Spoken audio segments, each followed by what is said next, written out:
Hello sa inyong lahat! Narito na naman si Mami Essie para mag-share na naman sa inyo ng isang masarap na recipe.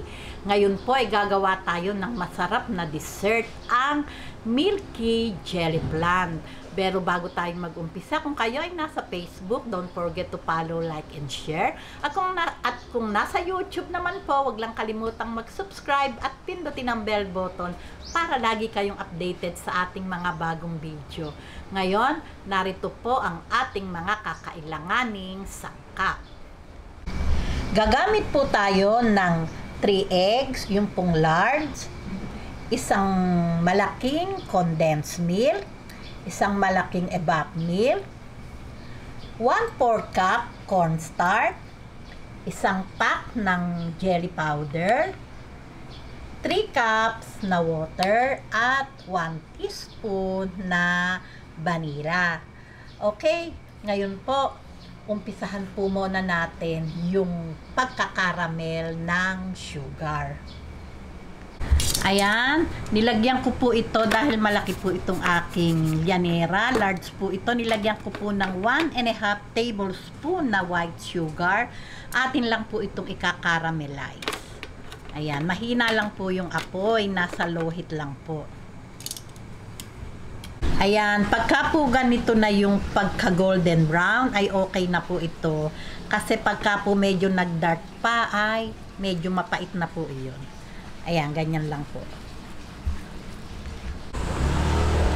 Ngayon, matapos tayong mag-caramel ng asukal, ngayon, umpisahan po natin yung pagtitimpla ng leche flan. Ito po ay kasama yung white. Ayan, gagawa po tayo ng jelly flan na hindi natin kailangan ang steamer.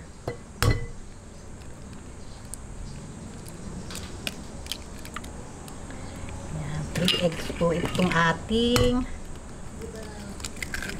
ilalagay. Ayan. Okay, atin muna pong i-beat tong 3 eggs. Lagay po natin tong ating isang latang evap milk.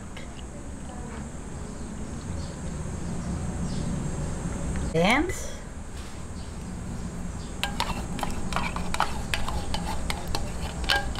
at 1 teaspoon vanilla. Ayan.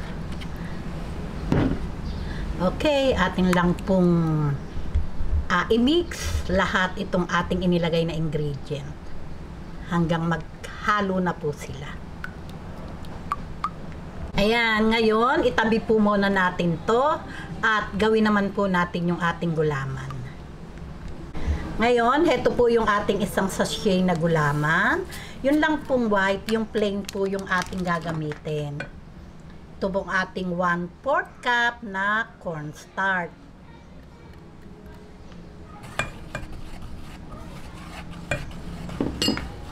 Lagay po natin tong 3 cups na water. Ayan. Atin lang pong tunawin bago natin isalang sa apoy. Ayan, pagka po ganitong tunaw na yung ating mga nilagay na ingredient, sasalang na po natin to sa pinakamahinang apoy lang po. Okay. Ayan, bukas na po yung ating apoy sa low heat lang po at paiinitin lang po natin tong ating mixture. Ayan, huwag po natin titigilan ng halo. Ayan, pagka po ganitong medyo mainit na yung ating mixture ng ano ba tong ilalagay na po natin tong ating leche flan. Ayan, wag po natin titigilan ng halo hanggang sa lumapot.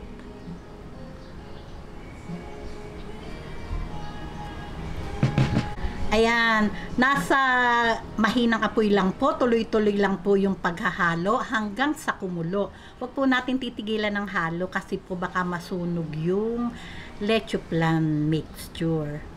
Ayan, ganyan lang po, halo lang po ng halo. Pag kulo ay luto na po ito. Ayan, kung napansin nyo po, kumukulo-kulo na yung gilid, papatayin ko na po yung apoy at okay na po ito. Mula umpisa hanggang sa matapos, hindi ko po tinigilan ng halo yan. Ayan. Basta nakita nating medyo kumukulo na siya, ay okay na po yun. Ayan, isalin po natin. Kailangan po ay mabilis. Ayan.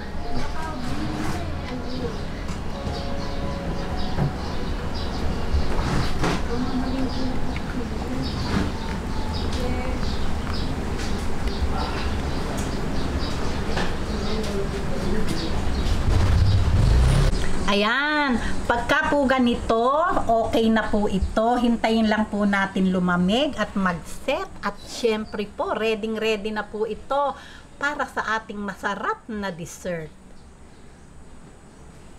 Ayan, ngayon po, heto na po yung ating masarap na jelly flan. Pinalamig ko po ito sa ref ng kalahating oras. Okay, ngayon po, inangat lang po natin yung mga gilid. Ayan, ganyan lang po. Para po madali nating maitaon. Ayan, medyo itaktak lang po natin.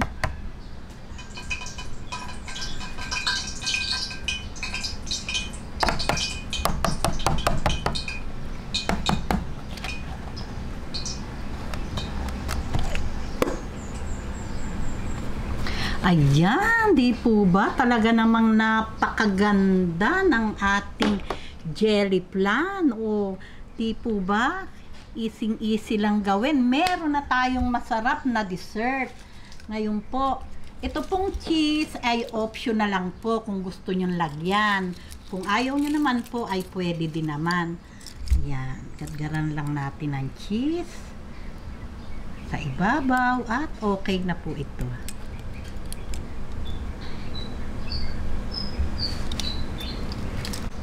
Ayan, heto na po ang napakasarap na jelly flan. Ready na po ito para sa ating dessert. Tingnan nyo naman, itsura pa lang po. Talagang creamy na ang ating napakasarap na jelly flan. O, paano po? Gawin nyo na po ito. Talaga namang maiibigan ng inyong pamilya. Kung nagustuhan nyo ang video na to, huwag lang kalimutang mag-likes and don't forget to share and subscribe. Bye-bye!